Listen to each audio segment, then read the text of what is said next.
Hello! You are about to embark on the wonderful adventure of scuba diving.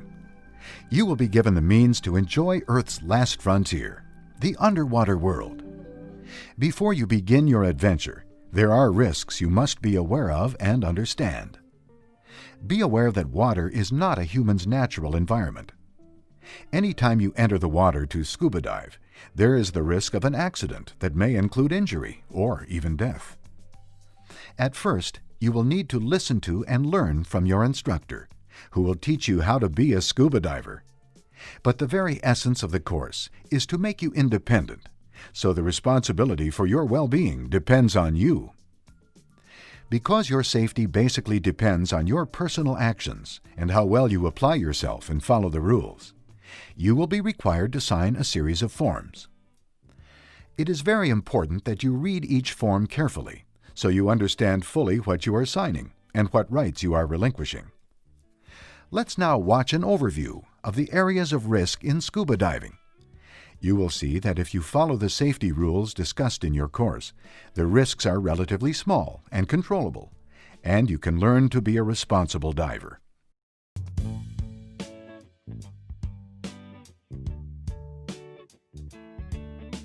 Anyone who is interested in diving, has good physical and mental health, and is comfortable in the water, can learn to scuba dive. Good physical and mental fitness means good general health. You do not need to be a super athlete, but you do need to be reasonably fit, as scuba diving puts stress on both your body and your mind. There are some pre-existing medical contraindications that might disqualify you from scuba diving. To help you review this aspect of fitness, your instructor can provide you with a medical history form. Please complete it honestly. We do care about your well-being. Areas of particular concern are the circulatory and respiratory systems, air spaces, and any condition that might cause a person to pass out or lose consciousness. If there is any concern about your medical condition, you will be asked to have a medical exam by a licensed medical practitioner before participation in open water scuba activities. Substance abuse of any kind, be it alcohol, drugs, or smoking, has no place in scuba diving. If you have any problem with any of these, it is far better to deal with the problem before you take scuba lessons. A key element to your success as a scuba diver is motivation. You have to want to do it. You should not be in a scuba class to please someone else if you are unduly afraid of the water or the activity. It is natural to feel somewhat excited, even stressed, prior to open water diving. But remember, you have been trained to deal with the risks. Follow the rules and dive within your limits, and you will have a wonderful adventure.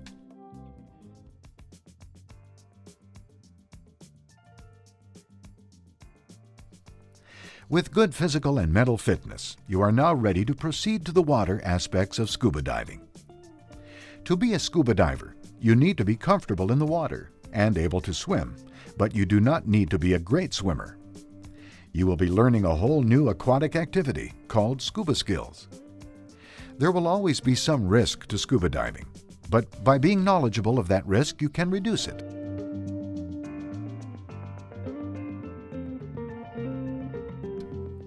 Scuba diving is an equipment-intense activity. Without special equipment, we could not see, breathe, or move underwater. You need a proper, complete total diving system that fits and is adjusted for you. Purchasing a total diving system that is best for you will improve your safety and enjoyment of diving. One last but important part of diving is learning to take proper care of your total diving system after every dive to prevent the risk of injury from equipment problems or failure.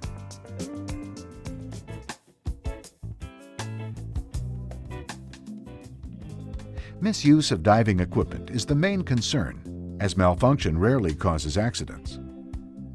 Manufacturers supply warning labels about proper use and care of equipment and the importance of proper training to prevent misuse.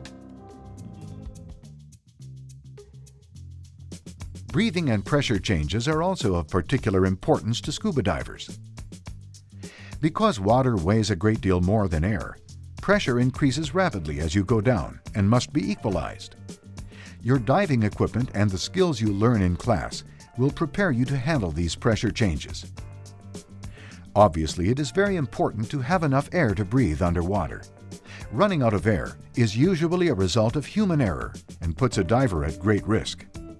Because the air you breathe is compressed and the pressure changes quickly as you go down and up, you will learn to breathe all the time and to equalize pressure in your body's air spaces, which includes the ears and sinuses.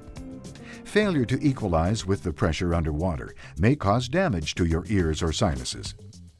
If you were to hold your breath and ascend, you could suffer an overexpansion injury. This is a serious injury. Remember, scuba diving does present a risk. However, by knowing what to do, you can reduce that risk.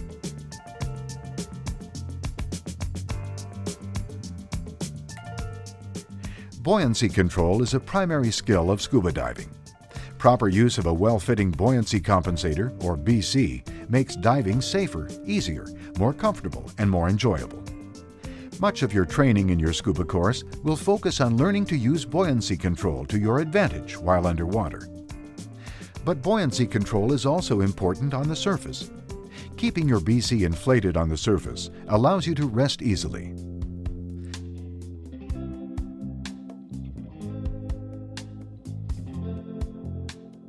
Communicating with and maintaining contact with both your instructor and dive buddy adds to the enjoyment and safety of diving. This includes following instructions and the safe rules of diving, while keeping your instructor informed of your special needs and concerns. An equally important responsibility as a diver is to not leave your dive buddy during any diving activity.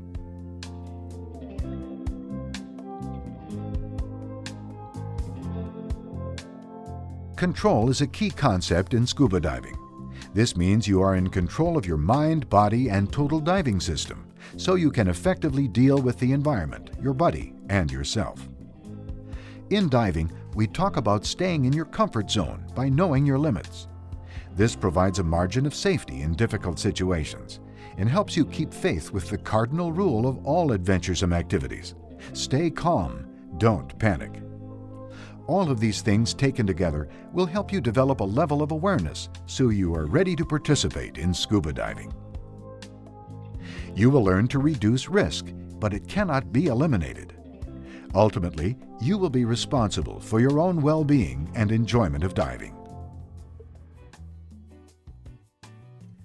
Because you have been informed of many of the risks of scuba diving, you can now go through the details of completing the necessary forms in which you acknowledge this information. You can then begin your diving course and your exploration of the underwater world.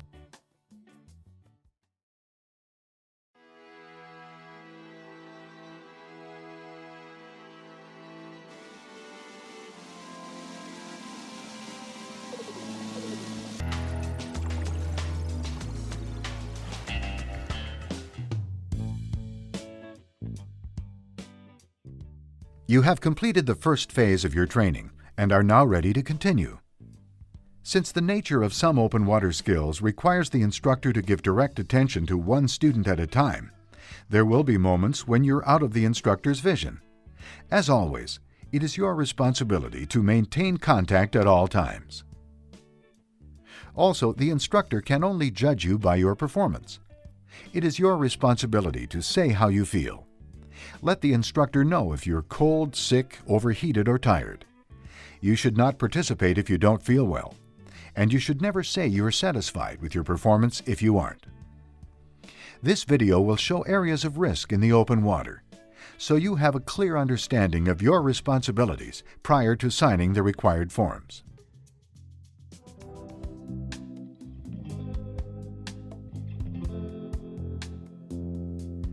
Breathing with scuba is best done in a slow, deep, relaxed manner. Breathe continuously and do not hold your breath. Swimming in a steady, slow, easy manner with neutral buoyancy will make you a more efficient diver.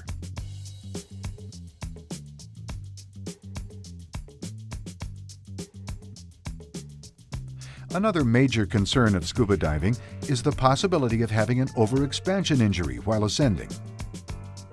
By relaxing and breathing as you control your buoyancy, you can perform a slow and easy ascent. You need to look up, Reach up and proceed with care as you approach the surface. Otherwise, you might hit something, such as a boat, on the way up. Once on the surface, make your presence known to boaters. Be aware that you can see boats better than they can see you. Your understanding, your equipment, and your skills all help reduce the risks of diving. But remember that injuries can still occur.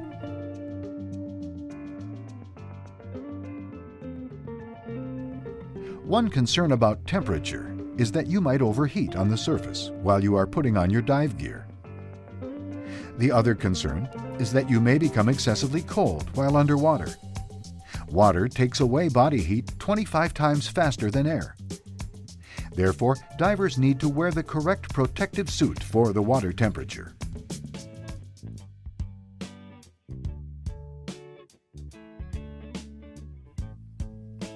Decompression sickness is a problem that can occur even if you follow all the rules. This is something you need to know and understand. Time underwater is based on decompression needs, air consumption, and comfort. You need to plan your dive and monitor your air supply to avoid running out of air. An out-of-air situation could lead to panic and drowning.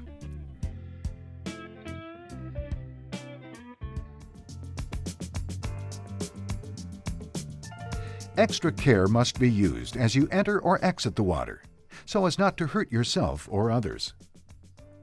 A rocky shoreline, surf, and currents all add up to risks of diving. Diving skills, along with a calm, relaxed approach, will help you deal with these environmental conditions. Entanglement is a problem that can be handled as long as you don't panic. Some aquatic life can be harmful, and care needs to be taken to avoid contact and to not provoke animals. The risk of diving-related injury is, of course, greater in the open water than in the swimming pool. But how you behave and relate to other divers is a key to lessening problems. You need to follow the instructions from diving leaders and follow the safe rules of diving. It is your responsibility to maintain both buddy and instructor contact during open water training dives. At the same time, only do those things to and with your buddy that you are comfortable with. You need to stay within your comfort zone. Keep your instructor informed of your needs, wishes, and concerns. The whole process of instruction will therefore go far better. Remember, the instructor only knows how you look, not how you feel. Stress is a normal and expected part of scuba diving. You need to control it to be able to solve problems while in the water. By developing a higher level of awareness of yourself, your buddy, your skills, your total diving system, and the environment, you will be a better and safer diver. By putting all these ideas together with your training, you will be ready to dive in open water. Risk is a part of life.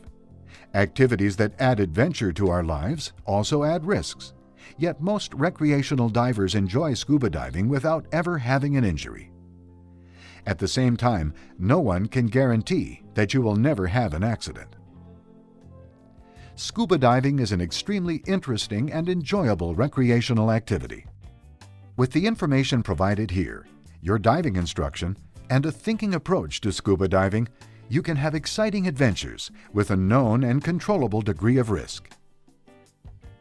Now that you have been informed of the risks of scuba diving, you can go through the details of completing the necessary forms in which you acknowledge this information, so that you can proceed with your diving activities.